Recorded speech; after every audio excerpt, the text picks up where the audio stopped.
ನಮಸ್ಕಾರ. ವಶಿಷ್ಠ ಉದಂತ ಸುದ್ದಿವಾಹಿನಿಗೆ ಸ್ವಾಗತ.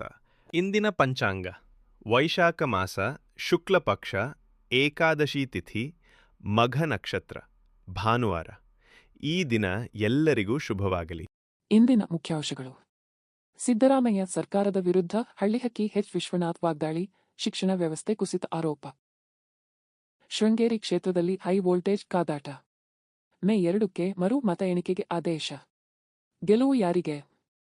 ಸಚಿವ ಡಿ ಸುಧಾಕರ್ ಆರೋಗ್ಯ ವಿಚಾರಿಸಲು ಕಿಮ್ಸ್ ಆಸ್ಪತ್ರೆಗೆ ಸಿಎಂ ಸಿದ್ದರಾಮಯ್ಯ ಭೇಟಿ. ವೈದ್ಯರಿಂದ ಮಾಹಿತಿ ಸಂಗ್ರಹ. ಈಗ ಮೈಸೂರಿನ ಪ್ರಮುಖ ಸುದ್ದಿಗಳು. ಅಖಿಲ ಭಾರತ ಕೃಷಿ ಪರಿಕರಗಳ ಮಾರಾಟಗಾರರ ಸಂಘ ಏಪ್ರಿಲ್ 27ರಂದು ಕರೆ ನೀಡಿರುವ ರಾಷ್ಟ್ರವ್ಯಾಪಿ ಭಾರತ್ ಬಂದ್ಗೆ ಮೈಸೂರು ಜಿಲ್ಲಾ ಕೃಷಿ ಪರಿಕರಗಳ ಮಾರಾಟಗಾರರ ಸಂಘ ಬೆಂಬಲ ವ್ಯಕ್ತಪಡಿಸಿದೆ. ಮೈಸೂರಿನ ಪತ್ರಕರ್ತರ ಭವನದಲ್ಲಿ ನಡೆದ ಸುದ್ದಿಗೋಷ್ಠಿಯಲ್ಲಿ ಸಂಘದ ಪದಾಧಿಕಾರಿಗಳು ಈ ಕುರಿತು ಮಾಹಿತಿ ನೀಡಿದರು. ಡಿಎಪಿ ಮತ್ತು ಯೂರಿಯಾ ಸೇರಿ ಇತರ ಉತ್ಪನ್ನಗಳನ್ನು ಕಡ್ಡಾಯವಾಗಿ ಲಿಂಕ್ ಮಾಡುವ ಕ್ರಮವನ್ನು ತಕ್ಷಣ ನಿಲ್ಲಿಸಬೇಕು ಎಂದು ಆಗ್ರಹಿಸಿದರು.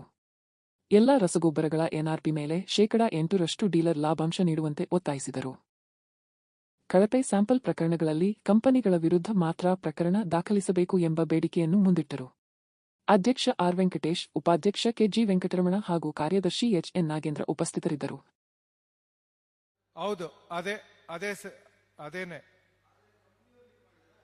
ಕಂಪನಿಯವ್ರು ಲಿಂಕ್ ಮಾಡ್ತಾ ಇದ್ದಾರೆ. ಡಿಸಿನೂ ಬೇಡ ಅಂತಿದ್ದಾರೆ, ನಾವು ಬೇಡ ಅಂತಿದೀವಿ, ರೈತರು ಬೇಡ ಅಂತ ಹೇಳ್ತಾ ಇದ್ದಾರೆ. ಕಂಪನಿಯವ್ರಿಗೆ ಹೇಳ್ತಾ ಇದೀವಿ, ಆದ್ರೆ ಏನಾಗ್ತಿದೆ ಅಂದ್ರೆ ಕಂಪನಿಯವರು ನಿಮ್ಗೆ ಯೂರಿಯಾ ಬೇಕಾದ್ರೆ ಇಷ್ಟೊಂದು ಪದಾರ್ಥ ಬೇರೆ ಪದಾರ್ಥ ತಗೊಂಡ್ರೆ ಮಾತ್ರ ನಮ್ ಯೂರಿಯಾ ಕೊಡ್ತೀವಿ ಅಂತ ಹೇಳ್ತಾರೆ. ಅವಾಗ ಏನಾಗುತ್ತೆ, ಡೀಲರ್ ಆಗಿ ಯೂರಿಯಾ ಬೇಕು ಅಂದಾಗ ಕಂಪೆಲ್ ಆಗ್ತಾ ಇದೆ ನಮಗೆ. ಆ ಲಿಂಕ್ ಪದಾರ್ಥ ಸ್ವಲ್ಪ ಆದ್ರೂ ಬಿಲ್ ಮಾಡಿಸ್ಕೊಂಡು ಯೂರಿಯಾ ತಗೊಳ್ಳೋದು. ಅದಿಲ್ಲದೆ ಇದ್ರೆ ಇನ್ನೂ ಮುಕ್ತವಾಗಿ ಕ್ಲೀನಾಗಿ ರೈತರಿಗೆ ನಾವು ಯೂರಿಯಾ ಸಪ್ಲೈ ಮಾಡ್ಬೋದು ಅನ್ನೋದು ನಮ್ಮ ಕೋರಿಕೆ. ಈಗ ನಾವು ತಗೊಂಡಾಗ ಏನಾಗುತ್ತೆ, ನಾವೂ ಮಾರಲೇಬೇಕಲ್ಲ ಆ ಪದಾರ್ಥನ. ನಾವೆಲ್ಲಿ ಮಾರಬೇಕು? ನಾವು ಅವಾಗ ರೈತರಿಗೆ ಹಾಕ್ತೀವಿ ತಾನೆ, ಅದು ರೈತರಿಗೆ ಮತ್ತೆ ಹೊರೆ ಆಗತ್ತೆ ತಾನೆ. ಹಾಗಾಗಿ ನಾವು ಈ ಲಿಂಕ್ನ ಇದು ಸಾಕಷ್ಟು ದಿನಗಳಿಂದ ನಡೀತಾ ಇತ್ತು, ಸಾಕಷ್ಟು ವರ್ಷಗಳಿಂದ ನಾವು ಬೇಡಿಕೆ ಕಂಟಿನ್ಯೂಸ್. ಈಗ ಸ್ಟ್ರೈಕ್ ಮುಖಾಂತರ ಕರೆ ಮಾಡಿ ಇದಕ್ಕೆ ಒಂದು ಕಡಿವಾಣ ಹಾಕಬೇಕು ಅಂತಲೇ ನಾವು ಮುಂದಾಗಿ ಇದು ಮಾಡ್ತಾ ಇದ್ದೀವಿ. ನಾವು ಶಾಂತಿಯುತವಾಗಿ ನಮ್ಮ ಅಂಗಡಿಗಳನ್ನು ಮುಚ್ತಾ ಇದ್ದೀವಿ ಅಷ್ಟೇ. ಮತ್ತೆ ಜಿಲ್ಲಾಧಿಕಾರಿಗಳಿಗೆ, ಕೃಷಿ ಅಧಿಕಾರಿಗಳಿಗೆ ಎಲ್ಲಾನು ನಾವು ಲೆಟರ್ ಮುಖಾಂತರ ಈ ಬೇಡಿಕೆಗಳನ್ನು ಮುಂದೆ ಇಟ್ಟಿದ್ದೀವಿ. ನಾವಿರೋದೇ ರೈತರ ಸೇವೆಗಲ್ವಾ? ಮಹಾರಾಷ್ಟ್ರದವ್ರು ಇನ್ನೂ ಅದು ಆಕ್ಚುಲಿ ಡಿಸಿಷನ್ಸ್ ಎಲ್ಲಾನು ಆಲ್ ಇಂಡಿಯಾ ಲೆವೆಲಲ್ಲಿ ಡಿಸಿಷನ್ಸ್ ಬರಬೇಕು. ಅದು ಮಹಾರಾಷ್ಟ್ರ ಸ್ಟೇಟ್ ಗೌರ್ಮೆಂಟ್ ತಗೊಳ್ಳೋಂಥ ಡಿಸಿಷನ್ ಅಲ್ಲ, ಸೆಂಟ್ರಲ್ ಗೌರ್ಮೆಂಟ್ ಅಲ್ಲಿ. ಸೆಂಟ್ರಲ್ ಇದು ಏನಂದ್ರೆ ಫರ್ಟಿಲೈಸರ್ಸ್ ಎಲ್ಲ ಸೆಂಟ್ರಲ್ ಗೌರ್ಮೆಂಟ್ ಡಿಸಿಷನ್ಸ್ ಮೇಲೆ ಬರುತ್ತೆ. ಸೆಂಟ್ರಲ್ ಮಿನಿಸ್ಟ್ರಿ ಇದೆ ಫರ್ಟಿಲೈಸರ್ಸ್ಗೆ, ಅವರೇ ಡಿಸಿಷನ್ಸ್ ತಗೋಬೇಕು. FOL ಆಯ್ತು, ಯೂರಿಯಾ ಒಂದು MRP ರೇಟ್ ಆಯ್ತು. ಈಗ ಏನಾಗ್ತಾ ಇದೆ, ನಮಗೆ ಯೂರಿಯಾ 255 ರೂಪಾಯಲ್ಲಿ ಬಿಲ್ ಮಾಡ್ತಾ ಇದ್ದಾರೆ, 266 ರೂಪಾಯಿ ನಾವು ಮಾರಾಟ ಮಾಡಬೇಕು. ಖರ್ಚೇನೆ ನಮಗೆ ಲಾರಿ ಬಾಡಿಗೆ, ಕೂಲಿ ಇವೆಲ್ಲ ಸೇರಿ ಸುಮಾರು 295-300 ರೂಪಾಯಿವರೆಗೂ ಬಂದ್ಬಿಡ್ತಾ ಇದೆ.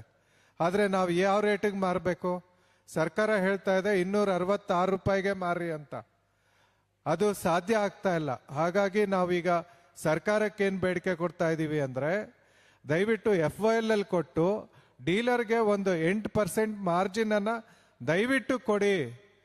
ಹಾಗಾಗಿ ಡೀಲರು ಉಳ್ಕೊಳ್ತಾನೆ, ಡೀಲರು ಇನ್ನಷ್ಟು ಹೆಚ್ಚಾಗಿ ರೈತರಿಗೆ ಸೇವೆ ಸಲ್ಲಿಸಕ್ಕೆ ಅನುಕೂಲ ಆಗುತ್ತೆ ಅಂತ ನಾವು ಈ ಬೇಡಿಕೆಯನ್ನ ಮುಂದೆ ಇಟ್ಟಿದ್ದೀವಿ.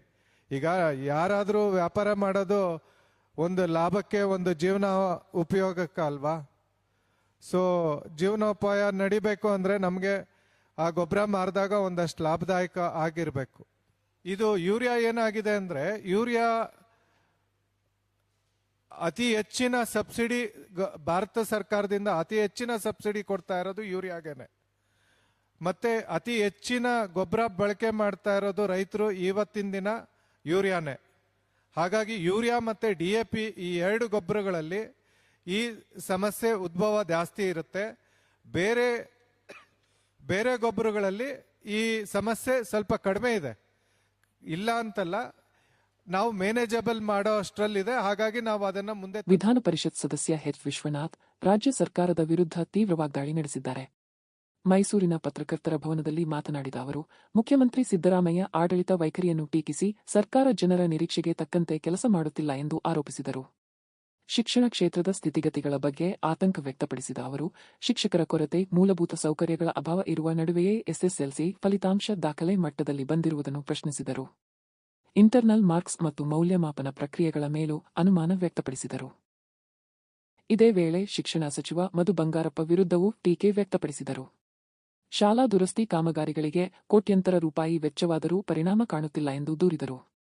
ರಾಜ್ಯದಲ್ಲಿ ಶಿಕ್ಷಕರ ಖಾಲಿ ಹುದ್ದೆಗಳು ಭರ್ತಿಯಾಗದಿರುವುದು ಗಂಭೀರ ಸಮಸ್ಯೆ ಎಂದ ಅವರು, ಶಿಕ್ಷಣದ ಗುಣಮಟ್ಟ ಕುಸಿತದ ಬಗ್ಗೆ ಸಿದ್ದರಾಮಯ್ಯ ಸರ್ಕಾರ ಸ್ಪಷ್ಟನೆ ನೀಡಬೇಕು ಎಂದು ಆಗ್ರಹಿಸಿದರು. 94% SSLC ರಿಸಲ್ಟ್ಸ್ ಬಂದಿದೆ ಫಲಿತಾಂಶ. ಕಳೆದ ವರ್ಷ 64 ಇತ್ತು, ಅದು ಏಕ್ದಮ್ 30 ಜಾಸ್ತಿ ಆಗಿದೆ. 94% ಹೆಚ್ಚಾಗಿದ್ದ ಕೇವಲ ಒಂದು 10-12% ಕೆಲವು ಸೋಮಾರಿ ಶಿಕ್ಷಕರು ಸ್ವಾಗತ ಮಾಡಿದ್ದಾರೆ. ಆದರೆ 80-85 ಜನ ಶಿಕ್ಷಕರು ಇದ್ರ ಅಸಮಾಧಾನ ವ್ಯಕ್ತ ಮಾಡಿದ್ದಾರೆ. ಇಲ್ಲ ಸರಿ ಇಲ್ಲ. ಇದು 20% ಇಂಟರ್ನಲ್ ವ್ಯಾಲ್ಯೂಯೇಷನ್, 20 ಮಾರ್ಕ್ಸ್, 20ಕ್ಕೆ 20 ಕೊಟ್ಬಿಟ್ಟಿದ್ದಾರೆ. 20ಕ್ಕೆ 20. ಇನ್ನೆಷ್ಟು ಬೇಕಾಗಿದೆ ಅವ್ರಿಗೆ? 13 ಬೇಕಷ್ಟೆ. 80 ಮಾರ್ಕ್ಸಲ್ಲಿ 13 ಮಾರ್ಕ್ಸ್ ತೆಗಿಬೇಕು ಅಷ್ಟೇ. ಆ 13 ಕೊಡಿಸ್ಬಿಟ್ಟಿದ್ದಾರೆ. ಕಾಪಿ ಹೊಡಿಸಿದ್ದಾರೆ. ಕ್ಯಾಮ್ರಾಗಳೆಲ್ಲ ತೆಗೆಸಿದ್ದಾರೆ. ಕಾಪಿ ಹೊಡಿಸೋ ಕಡೆಗಳೆಲ್ಲ ಭಾಳ ನೋವಿನ ಪ್ರಸಂಗ ಇವೆಲ್ಲ. ಭಾಳ ನೋವಿನ ಪ್ರಸಂಗ ಇದು. 94%. ಇಡೀ ಶಿಕ್ಷಣ ವ್ಯವಸ್ಥೆಯನ್ನೇ ಬುಡಮೇಲು ಮಾಡಾಕ್ಬಿಟ್ರು ಅವರು, ಸಿದ್ದರಾಮಯ್ಯ ಸರ್ಕಾರ. ವ್ಯಾಲ್ಯೂಯೇಷನ್ ಸೆಂಟರ್ಗೆ ಮಿನಿಸ್ಟ್ರ್ ಹೋಗಿದ್ದಾನೆ. ಎಲ್ಲರೂ ಹೋಗ್ತಾರೇನ್ರಿ? ವ್ಯಾಲ್ಯೂಯೇಷನ್ ಸೆಂಟರ್ ಮಿನಿಸ್ಟ್ರ್ ಹೋಗ್ತಾರೆ ಅಲ್ಲಿ ಇನ್ಸ್ಟ್ರಕ್ಷನ್ಸ್ ಕೊಡ್ಬಿಡ್ರಿ. 13, 80ಕ್ಕೆ 13 ಕೊಟ್ಬಿಡ್ರಿ. ಆಯ್ತಾ? 33 ಪಾಸು. 33ಕ್ಕೆ ಮಗುವಿನ ಓದುವ ಉತ್ಸಾಹವನ್ನೇ ಕಳೆದಂಥ ಸರ್ಕಾರ ಇತ್ತು. ಇವ್ರಿಗೆ ಅರ್ಥನೇ ಆಗ್ತಾ ಇಲ್ಲ. ಈ ಸಿದ್ದರಾಮಯ್ಯನಿಗೂ ಎಜುಕೇಷನ್ನು ಅರ್ಥ ಇಲ್ಲ, ಏನೂ ಅರ್ಥ. ಸುಮ್ಮನೆ ಬರೀ ಬೊಗಳೆ ಹೊಡ್ಕೊಂಡು ರೋಪ್ ಹಾಕೊಂಡು ತಿರ್ಗೋದು ಬಿಟ್ಟರೆ, ಇನ್ನೂ ನೀ ಸಿದ್ದರಾಮಯ್ಯ ನುಡಿಲೇ ಇದೆಯಾ? ಸಿದ್ದರಾಮಯ್ಯ ಹೊರಗೆ ಬಾ ನೀವು. ಛೀ. ನಾವು ಹೇಳಿದ್ರು ಸಿದ್ದರಾಮಯ್ಯನ ಬೋಯ್ತನ್ರಿ ವಿಷ್ಣು. ಇದೆಲ್ಲ ಇಟ್ಸ್ ಅ ಫ್ಯಾಕ್ಟ್. ವಸ್ತುಸ್ಥಿತಿಯನ್ನು ನಿನಗೆ ಹೇಳ್ತಾ ಇದ್ದೀವಪ್ಪ, ತಿಳ್ಕೊಂಡು ಬದಲಾವಣೆ ಮಾಡು ಸರ್ಕಾರನ. ಆ ಸಾಮಾನ್ಯ ಜ್ಞಾನವೂ ಇಲ್ಲದ ಮುಖ್ಯಮಂತ್ರಿ ನನ್ನ ಸರ್ಕಾರ ಏನು ಸರ್ಕಾರ? ಸಮಾನತೆ ಯಾವ ಸಮಾನತೆ ಇಲ್ಲದಪ್ಪ? ಯಾವ ಸಮಾನತೆ? ಯಾವುದು ಇಲ್ಲ. ಸುಮ್ಮನೆ ಡೋಂಗಿ ಬಿಟ್ಕೊಂಡು ತಿರುಗೋದಷ್ಟೇ. ಜನ ನಮ್ಮನ್ನು ಬೈತಾರೆ. ಸಿದ್ದರಾಮಯ್ಯ ನಾನು ಬೈತಲ್ಲ ರೀ, ವಸ್ತುಸ್ಥಿತಿಯನ್ನು ತಿಳಿಸ್ತಾ ಇದ್ದೀನಿ ಅವ್ರಿಗೆ. ತಿಳ್ಕೊಳ್ಳಂಗಿದ್ರೆ ತಿಳ್ಕಪ್ಪ, ಹೋಗಿಲ್ಲವ್ರ ಹೊರಗಡೆ. ಹೆಂಗಿದ್ರು ಮುಂದ್ಸರಿ ಬಾಗ್ಲಾಕೋದು ಗ್ಯಾರಂಟಿನ. ಕಾಂಗ್ರೆಸ್ಸು ಬಾಗ್ಲಾಗ್ತಾವನ. ಮುಸ್ಲಿಮ್ಸ್ ಅಸಮಾಧಾನ ಆಗೋದ್ರು. ಈಗ ದಲಿತರು ಅಸಮಾಧಾನ. ದಲಿತರು ಮುಸ್ಲಿಮ್ಸೇ ಇಂಪಾರ್ಟೆಂಟು ಕಾಂಗ್ರೆಸ್ಗೆ. ಅವರೇ ಅಹಿಂದ. ಆ ಎರಡು ಗುಂಪು ಹೊಟ್ಟೋಯ್ತು ಅಂತಂದು ಕಾಂಗ್ರೆಸ್ಸಿಂದ ಕಿತ್ಕೊಂಡು ಹೊಟ್ಟೋಯ್ತು. ಬ್ಯಾಡ್ ಡಿಮಾಂಡ್ ಅಂತ. ಸಾಲ ಈಗ ಸಿದ್ದರಾಮಯ್ಯನೇ ಬಂದಮೇಲೆ 9 ಲಕ್ಷ ಕೋಟಿ ಸಾಲ ಆಯಿತು. ಸಿದ್ದರಾಮಯ್ಯ ಒಬ್ಬ ಸಾಲಗಾರ ಮುಖ್ಯಮಂತ್ರಿ. ಈ ರಾಜ್ಯನ ಅಡವಿಟ್ಬಿಟ್ಟ, ತೊಗೊಂಡೋಗ್ಬಿಟ್ಟ ಕಡೆ. ಏನೋ ಅದು ಕಡಿತೀನಿ ಇದು ಕಡಿತೀನಿ ಅಂತಂತೇಳಿ. ಸಾಲ ಈಗ ಸಿದ್ದರಾಮಯ್ಯನೇ ಬಂದಮೇಲೆ 9 ಲಕ್ಷ ಕೋಟಿ ಸಾಲ ಆಯಿತು. ಸಿದ್ದರಾಮಯ್ಯ ಒಬ್ಬ ಸಾಲಗಾರ ಮುಖ್ಯಮಂತ್ರಿ. ಈ ರಾಜ್ಯನ ಅಡವಿಟ್ಬಿಟ್ಟ, ತೊಗೊಂಡೋಗ್ಬಿಟ್ಟ ಕಡೆ. ಏನೋ ಅದು ಕಡಿತೀನಿ ಇದು ಕಡಿತೀನಿ ಅಂತಂತೇಳಿ. ಈಗ ಹಾಸನದ ಪ್ರಮುಖ ಸುದ್ದಿಗಳು. ಹಾಸನದಲ್ಲಿ ಜಿಲ್ಲಾಧಿಕಾರಿ ಕಚೇರಿ ಮುಂಭಾಗದಲ್ಲಿ ನಡೆಯುತ್ತಿದ್ದ ಪ್ರತಿಭಟನೆಗಳಿಗೆ ಜಿಲ್ಲಾಡಳಿತ ಕಟ್ಟುನಿಟ್ಟಿನ ನಿಷೇಧ ಹೇರಿದೆ. ಆಡಳಿತಾತ್ಮಕ ಹಿತದೃಷ್ಟಿಯಿಂದ ಈ ನಿರ್ಧಾರ ಕೈಗೊಂಡಿದ್ದು, ಇನ್ಮುಂದೆ ಯಾವುದೇ ಧರಣಿ, ಅಹೋರಾತ್ರಿ ಹೋರಾಟಗಳಿಗೆ ಅವಕಾಶ ಇರುವುದಿಲ್ಲ ಎಂದು ಸ್ಪಷ್ಟಪಡಿಸಲಾಗಿದೆ. ಡಿಸಿ ಆದೇಶದಂತೆ ಪೊಲೀಸರು ಶನಿವಾರ ಪ್ರತಿಭಟನಾಕಾರರನ್ನು ಆವರಣದಲ್ಲಿರುವ ಅಂಬೇಡ್ಕರ್ ಪ್ರತಿಮೆ ಹಿಂಭಾಗದ ನಿಗದಿತ ಸ್ಥಳಕ್ಕೆ ಸ್ಥಳಾಂತರಿಸಿದರು. ಇತ್ತೀಚೆಗೆ ಪ್ರತಿಭಟನಾಕಾರರು ಸ್ಥಳದಲ್ಲೇ ಅಡುಗೆ ಮಾಡುವುದು ಹಾಗೂ ಬೆಂಕಿ ಬಳಕೆ ಮಾಡುವುದರಿಂದ ಅವಘಡ ಸಂಭವಿಸುವ ಸಾಧ್ಯತೆಯಿದೆ ಎಂದು ಅಧಿಕಾರಿಗಳು ತಿಳಿಸಿದ್ದಾರೆ. ಜೊತೆಗೆ ಇದು ಪ್ರಮುಖ ರಸ್ತೆಯಾಗಿರುವುದರಿಂದ ಸಾರ್ವಜನಿಕರ ಓಡಾಟಕ್ಕೂ ತೊಂದರೆ ಉಂಟಾಗುತ್ತಿತ್ತು. ಈ ಹಿನ್ನೆಲೆಯಲ್ಲಿ ಸಾರ್ವಜನಿಕರ ಸೌಕರ್ಯ ಹಾಗೂ ಭದ್ರತೆ ಗಮನಿಸಿ ಪ್ರತಿಭಟನೆಗಳನ್ನು ನಿಗದಿತ ಸ್ಥಳದಲ್ಲೇ ನಡೆಸುವಂತೆ ಜಿಲ್ಲಾಡಳಿತ ಸೂಚನೆ ನೀಡಿದೆ. ಹಾಸನ ಜಿಲ್ಲೆಯಲ್ಲಿ ದುಷ್ಕರ್ಮಿಗಳ ಅಟ್ಟಹಾಸ ಮತ್ತೆ ತಲೆದೋರಿದೆ. ಹೊಳೆನರಸೀಪುರ ಪಟ್ಟಣದ ಜೋಡಿಗುಬ್ಬಿ ಗ್ರಾಮದ ಉದ್ಯಮಿ ಮಂಜೇಗೌಡ ಮೇಲೆ 3 ಅಪರಿಚಿತರು ಮಾರಕಾಸ್ತ್ರಗಳಿಂದ ದಾಳಿ ನಡೆಸಿ ಪರಾರಿಯಾಗಿದ್ದಾರೆ. ಪೆಟ್ರೋಲ್ ಬಂಕ್ ಹಾಗೂ ಟ್ರ್ಯಾಕ್ಟರ್ ಶೋರೂಂ ಮಾಲೀಕರಾಗಿರುವ ಮಂಜೇಗೌಡ ಶೋರೂಂ ಬಳಿ ನಿಂತಿದ್ದಾಗ ಬೈಕ್ನಲ್ಲಿ ಬಂದ ಆರೋಪಿಗಳು ಮುಖಕ್ಕೆ ಕಪ್ಪು ಬಟ್ಟೆ ಕಟ್ಟಿಕೊಂಡು ಹೆಲ್ಮೆಟ್ ಧರಿಸಿ ಲಾಂಗ್ ಹಾಗೂ ಮಚ್ಚುಗಳಿಂದ ಹಲ್ಲೆ ನಡೆಸಿದ್ದಾರೆ. ಗಂಭೀರವಾಗಿ ಗಾಯಗೊಂಡ ಮಂಜೇಗೌಡರಿಗೆ ಹೊಳೆನರಸೀಪುರ ಆಸ್ಪತ್ರೆಯಲ್ಲಿ ಪ್ರಾಥಮಿಕ ಚಿಕಿತ್ಸೆ ನೀಡಿದ ಬಳಿಕ ಹೆಚ್ಚಿನ ಚಿಕಿತ್ಸೆಗೆ ಮೈಸೂರಿಗೆ ರವಾನೆ ಮಾಡಲಾಗಿದೆ. ಘಟನೆ ಕುರಿತು ಹೊಳೆನರಸೀಪುರ ನಗರ ಪೊಲೀಸ್ ಠಾಣೆಯಲ್ಲಿ ಪ್ರಕರಣ ದಾಖಲಾಗಿದ್ದು, ಪೊಲೀಸರು ತನಿಖೆ ಆರಂಭಿಸಿದ್ದಾರೆ.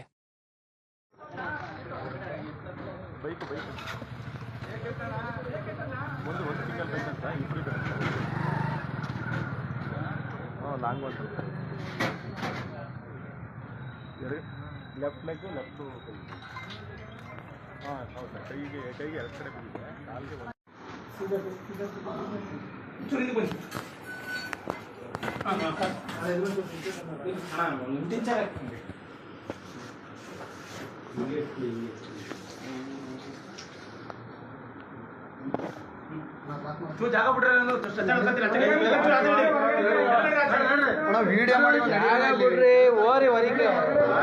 ಈಗ ಚಿಕ್ಕಮಗಳೂರಿನ ಪ್ರಮುಖ ಸುದ್ದಿಗಳು. ಶೃಂಗೇರಿ ವಿಧಾನಸಭಾ ಕ್ಷೇತ್ರದ ಮರು ಮತ ಎಣಿಕೆ ವಿಚಾರ ರಾಜ್ಯ ರಾಜಕೀಯದಲ್ಲಿ ಚರ್ಚೆಗೆ ಗ್ರಾಸವಾಗಿದೆ.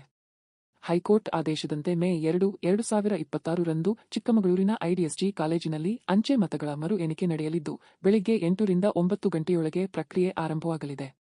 2023 ಚುನಾವಣೆಯಲ್ಲಿ ಕಾಂಗ್ರೆಸ್ ಅಭ್ಯರ್ಥಿ ಟಿಡಿ ರಾಜೇಗೌಡ ಕೇವಲ 201 ಮತಗಳ ಅಂತರದಲ್ಲಿ ಜಯ ಸಾಧಿಸಿದರು.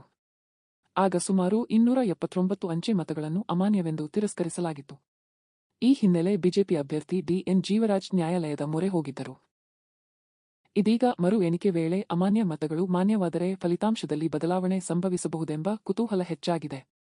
ಎರಡೂ ಪಕ್ಷಗಳ ನಾಯಕರು ಸ್ಥಳದಲ್ಲೇ ಹಾಜರಾಗುವ ಸಾಧ್ಯತೆಯಿದ್ದು, ಅಂತಿಮ ಫಲಿತಾಂಶದತ್ತ ರಾಜ್ಯದ ಕಣ್ಣು ನೆಟ್ಟಿದೆ. ಚಿಕ್ಕಮಗಳೂರು ಜಿಲ್ಲೆಯಲ್ಲಿ ಭಾರೀ ಬಿರುಗಾಳಿ ಮಳೆಗೆ ತಾಲೂಕಿನ ಆಲ್ದೂರು ಭಾಗದಲ್ಲಿ ಜನಜೀವನ ಅಸ್ತವ್ಯಸ್ತಗೊಂಡಿದೆ. ಗಾಳಿಯ ಅಬ್ಬರಕ್ಕೆ 10 ವಿದ್ಯುತ್ ಕಂಬಗಳು ಧರಾಶಾಯಿಯಾಗಿದ್ದು, ಹಲವೆಡೆ ಮರಗಳು ರಸ್ತೆಗೆ ಉರುಳಿ ಬಿದ್ದು ಸಂಚಾರಕ್ಕೆ ತೊಂದರೆ ಉಂಟಾಗಿದೆ. ಚಿಕ್ಕಮಗಳೂರು, ಆಲ್ದೂರು, ಬಾಳೆಹೊನ್ನೂರು, ಶೃಂಗೇರಿ ಮಾರ್ಗಗಳಲ್ಲಿ ವಾಹನ ಸಂಚಾರ ಸ್ಥಗಿತಗೊಂಡು ಪ್ರಯಾಣಿಕರು ಮಧ್ಯೆ ಇಳಿದು ಕಾಲ್ನಡಿಗೆಯಲ್ಲೇ ಸಾಗುವ ಪರಿಸ್ಥಿತಿ ನಿರ್ಮಾಣವಾಯಿತು. ಬಿಸಿಲಿನ ತಾಪದಿಂದ ಬಳಲಿದ್ದ ಜನರಿಗೆ ಮಳೆ ತಂಪು ನೀಡಿದರೂ ವರುಣನ ಆರ್ಭಟದಿಂದ ಅನಾಹುತಗಳು ಹೆಚ್ಚಾಗಿವೆ. ಇದೇ ವೇಳೆ ಆಲ್ದೂರು ಬಳಿ ಕಾರಿನ ಮೇಲೆ ಬೀಳಲು ಬಂದ ಬೃಹತ್ ಮರದಿಂದ 4 ಪ್ರಯಾಣಿಕರು ಕೂದಲೆಳೆ ಅಂತರದಲ್ಲಿ ಪಾರಾಗಿದ್ದಾರೆ. ಚಾಲಕ ತಕ್ಷಣ ಕಾರು ನಿಲ್ಲಿಸಿದ್ದರಿಂದ ಭಾರೀ ಅಪಾಯ ತಪ್ಪಿದ್ದು, ಘಟನೆ ವಿಡಿಯೋ ಸಾಮಾಜಿಕ ಜಾಲತಾಣಗಳಲ್ಲಿ ವೈರಲ್ ಆಗಿದೆ.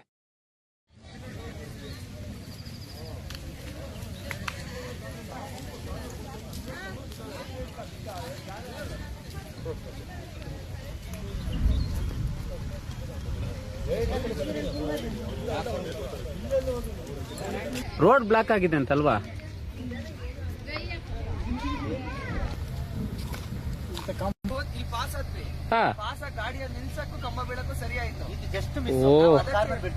ಅದಿದಾ? ಓಕೆ.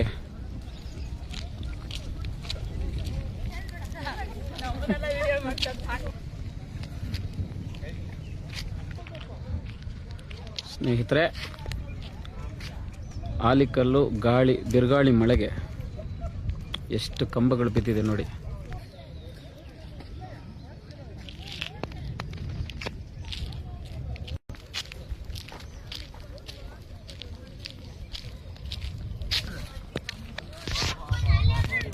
ಬಸ್ಸಲ್ಲಿ ಅಲ್ಲೇ ನಿಂತಿದ್ಯಾ?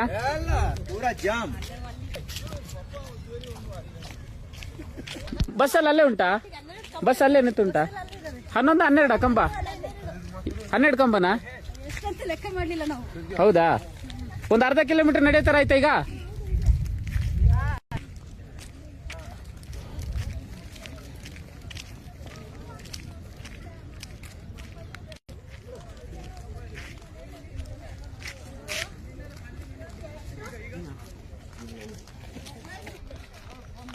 ಸುಮಾರ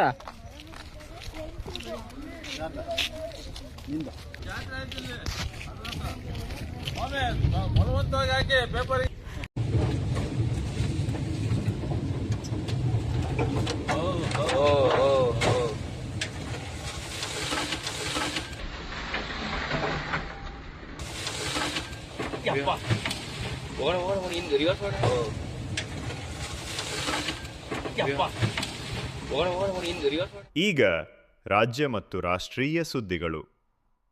ಮುಖ್ಯಮಂತ್ರಿ ಸಿದ್ದರಾಮಯ್ಯನವರು ಕಿಮ್ಸ್ ಆಸ್ಪತ್ರೆಗೆ ಭೇಟಿ ನೀಡಿ ಸಚಿವ ಡಿ ಸುಧಾಕರ್ ಅವರ ಆರೋಗ್ಯ ವಿಚಾರಿಸಿದರು.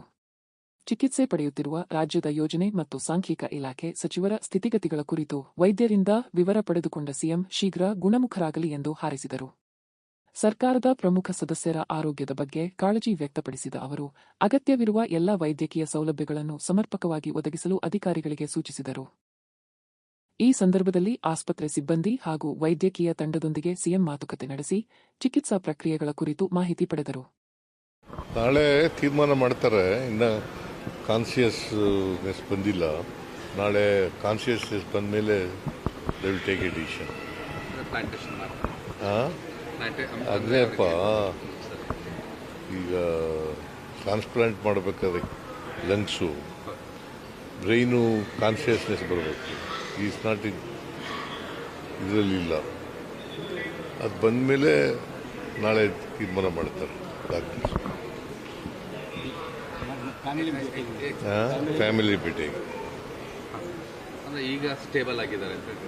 ಈಗ ಸ್ಟೇಬಲ್ ಆಗಿದ್ದಾರೆ. ವೆಂಟಿಲೇಷನಲ್ಲಿ ಬೇರೆ ಎಲ್ಲ ಆರ್ಗನ್ಸ್ಗಳು ಚೆನ್ನಾಗಿದ್ದಾವೆ, ಸ್ಟೇಬಲ್ ಆಗಿದ್ದಾರೆ. ಬ್ರೈನು ಇನ್ನೂ ಕಾನ್ಸಿಯಸ್ನೆಸ್ ಬಂದಿಲ್ಲ. ಆ ಕಾನ್ಸಿಯಸ್ನೆಸ್ ಬಂದಮೇಲೆ ನಾಳೆ ಬೆಳಿಗ್ಗೆ ತೀರ್ಮಾನ ನಾಳೆ ಸಿಟಿ ಸ್ಕ್ಯಾನ್ ಮಾಡ್ತಾರೆ. ಆ ಸಿಟಿ ಸ್ಕ್ಯಾನ್ ಮಾಡಿದ್ಮೇಲೆ ಗೊತ್ತಾಗುತ್ತೆ ಅವ್ರಿಗೆ. They will take a decision. ಬೆಂಗಳೂರಿನ ಯಲಹಂಕ ಕ್ಷೇತ್ರದ ಬಿಜೆಪಿ ಮುಖಂಡ ಸತೀಶ್ ಗೌಡ ಕಡತನ್ಮಲೆ ವಿರುದ್ಧ ಗೂಂಡಾಗಿರಿ ಆರೋಪ ಕೇಳಿಬಂದಿದೆ. ಮಲ್ಲೇಶ್ವರನಲ್ಲಿರುವ ಸಹಕಾರ ಸಂಘ ಕಚೇರಿಗೆ ನುಗ್ಗಿ ದಾಂಧಲೆ ನಡೆಸಿ ಸಹಾಯಕ ನಿಬಂಧಕ ಪ್ರಕಾಶ್ ರಾವ್ ಸೇರಿದಂತೆ ಸಿಬ್ಬಂದಿಯನ್ನು ಅವಾಚ್ಯ ಪದಗಳಿಂದ ನಿಂದಿಸಿ ದೈಹಿಕ ಹಲ್ಲೆ ನಡೆಸಿದ ವಿಡಿಯೋ ಲಭ್ಯವಾಗಿದೆ. ಹಾಲು ಉತ್ಪಾದಕರ ಸಂಘದ ನಿರ್ದೇಶಕ ಸ್ಥಾನದಿಂದ ಅನರ್ಹಗೊಂಡ ಹಿನ್ನೆಲೆ ಈ ಕೃತ್ಯ ನಡೆದಿದೆ ಎಂದು ತಿಳಿದುಬಂದಿದೆ. ಘಟನೆಗೆ ಸಂಬಂಧಿಸಿದ ವಿಡಿಯೋ ಸಾಮಾಜಿಕ ಜಾಲತಾಣಗಳಲ್ಲಿ ವೈರಲ್ ಆಗಿದೆ. ಅಧಿಕಾರಿ ನೀಡಿದ ದೂರಿನ ಆಧಾರದಲ್ಲಿ ಮಲ್ಲೇಶ್ವರಂ ಪೊಲೀಸ್ ಠಾಣೆಯಲ್ಲಿ ಪ್ರಕರಣ ದಾಖಲಾಗಿದ್ದು ಪೊಲೀಸರು ಮುಂದಿನ ತನಿಖೆ ಕೈಗೊಂಡಿದ್ದಾರೆ. ಸರ್ಕಾರಿ ಅಧಿಕಾರಿಗಳ ಭದ್ರತೆ ಕುರಿತು ಪ್ರಶ್ನೆಗಳು ಉದ್ಭವಿಸಿವೆ.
ನೋಟಿಸ್ ಕೊಡಲಿ ಏನು ಮಾಡ್ತಿರ್ತಕ್ಕಂಥದ್ದು. ನೋಟಿಸ್ ಬಂದಿಲ್ಲ.